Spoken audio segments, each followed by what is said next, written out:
学びを探求するあなたにちょっと聞いてみたいんですが、はい、なんでしょもし50年後の歴史家が、2019年や2020年の日本のリアルな空気感を知りたいと思ったとき、一体何を読むべきだと思いますか？う。そうですね。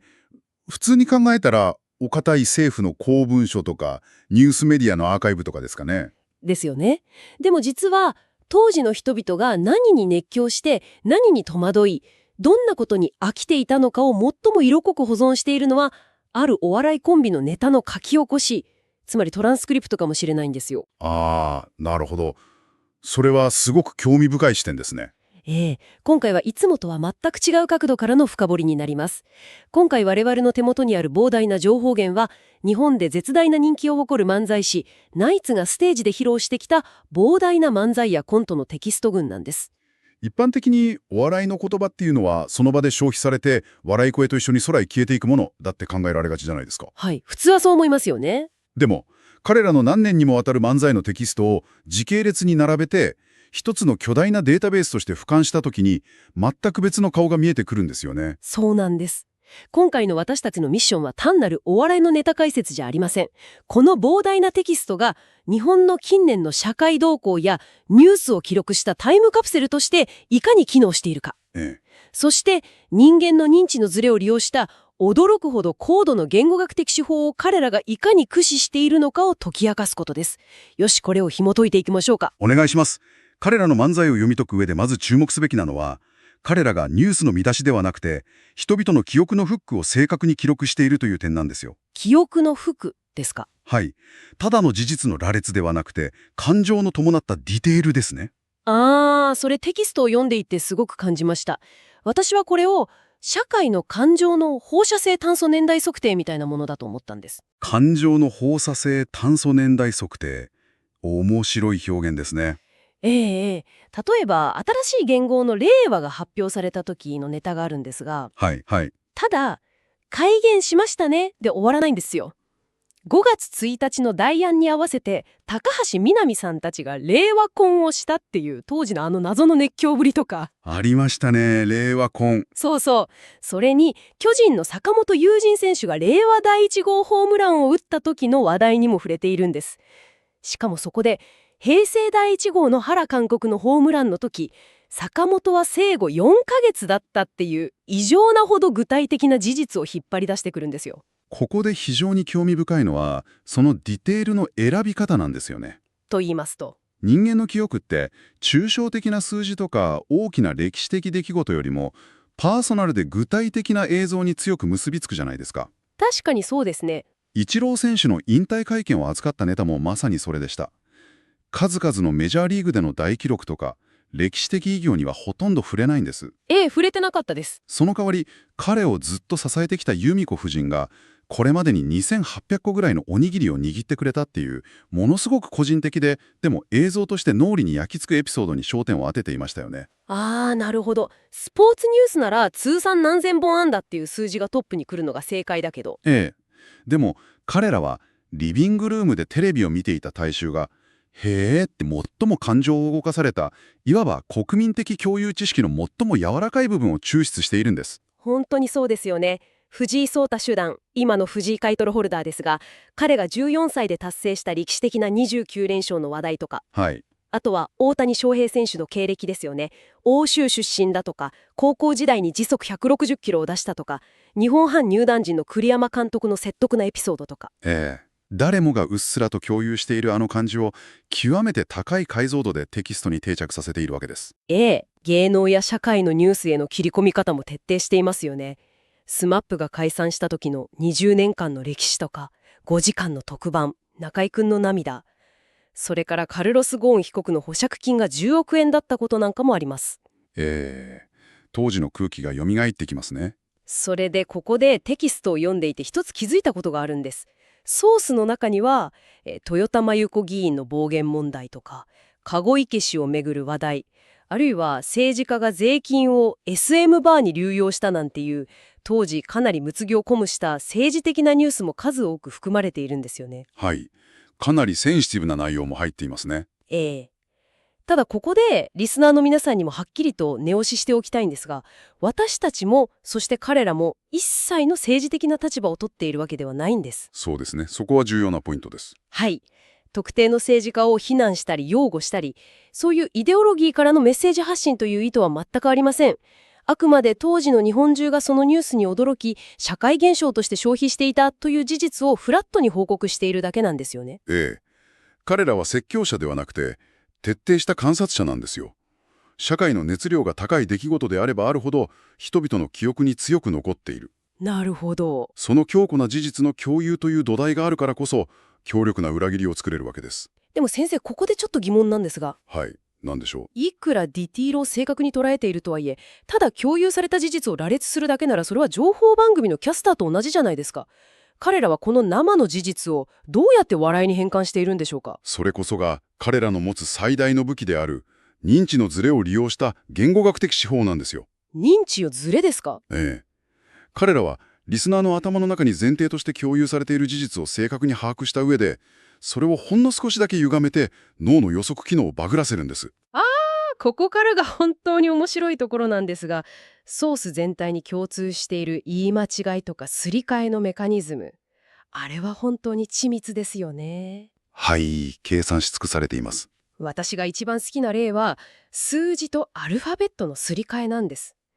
国民的アイドルグループの AKB48 の話を順調にしていると思いきや、ええ、いつの間にか西武ライオンズの黄金期のクリーンナップである AKD48、つまり秋山、清原、デストラデの話にすり替わっているっていう。あれは言語学的に見ても非常に美しい構造なんですよ。人間の脳って AK と聞いた瞬間、現代の文脈から自動的に AKB48 を予測して保管しますよね。はい。勝手に頭が先回りして道を作っちゃいます。そうなんです。脳が勝手に道を作っているところに、彼らは1990年代のプロ野球という全く別の記憶の引き出しを暴力的に開けて放り込んでくるわけです。脳内の急ブレーキと急ハンドルですね。その認知の摩擦が笑いという反応を生み出すんです。将棋の加藤七段九段の名前を文字通り123段というありえない段位として解釈して言い張るのも全く同じメカニズムですね。パロディとかフォーマットの破壊も鮮やかですよね。例えば、タカアンドトシさんの有名なツッコミ、欧米かのリズムを借りて、ありましたね。太いか、地底か、童貞かってひたすら韻を踏み続ける展開とか、あとは逆ナイツと称して、ボケとツッコミの役割を強制的に逆転させるっていう実験的な手法のやってますし。それに過剰な具体性への執着も面白いですよね。大自慢ブラザーズバンドのそれが大事の歌詞、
いけないこと、投げ出さないことってありますよね。はいはい、名曲ですね。あれに対して、で、どれが一番大事なんだよって資質用に問い詰めて論理的に崩壊させるとか。ありましたね。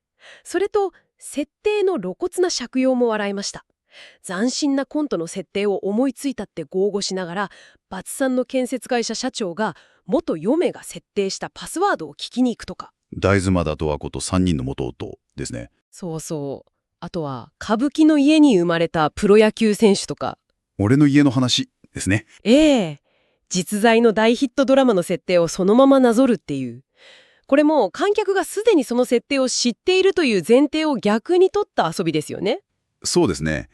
あと、あるインタビューのコントで、子がつく言葉を無意識に連続する緻密な言葉遊びもありました。ああ、小ばぶしい、小金、小顔、小芝居、小日向文江、小腹ってやつですね。あれ聞いてる方はゲシュタルト誤解を起こしそうになりますよ。ええ。相手をイライラさせるテクニックですね。でもちょっとここでプッシュバックさせてもらうというか、深掘りしたいんですが、はい。一見するとこれってただのダジャレとか勘違いの連続にも見えますよね。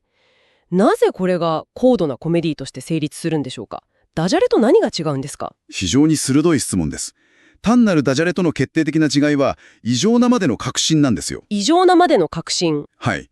ボケる側は自分の間違った世界線を完全に信じきっているんです。AKB48 というアイドルが実在し、加藤球団が本当に123段である世界を生きている。なるほど。本人は全く間違っていると思っていないわけですね。ええ。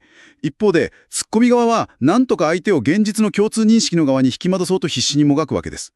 この噛み合わなさの構造そのものが、情報過多な現代社会におけるコミュニケーションのすれ違いを国境に映し出しているとも言えます。コミュニケーションのすれ違いですか？はい。誰もが自分の信じる事実を持っていて、それが他者と決定的にずれているのに、本人はそれに気づかずに語り続けている状況ですね。なんだかすごく腑に落ちました。そしてこの噛み合わなさは言葉遊びの中だけじゃなくて現実の人間関係にも色濃く現れていますよね。ええ。特に彼らが身を置く浅草の師匠たちという超アナログな世界と現代の若者文化というデジタルの世界、この世代間のギャップのコントラストが最高でした。浅草の超高齢師匠たちのエピソードは、事実は小説より貴なりを字を行く強烈さがありますからね。本当にそうですよ。特に95歳のカツレス師匠のエピソードは圧巻です。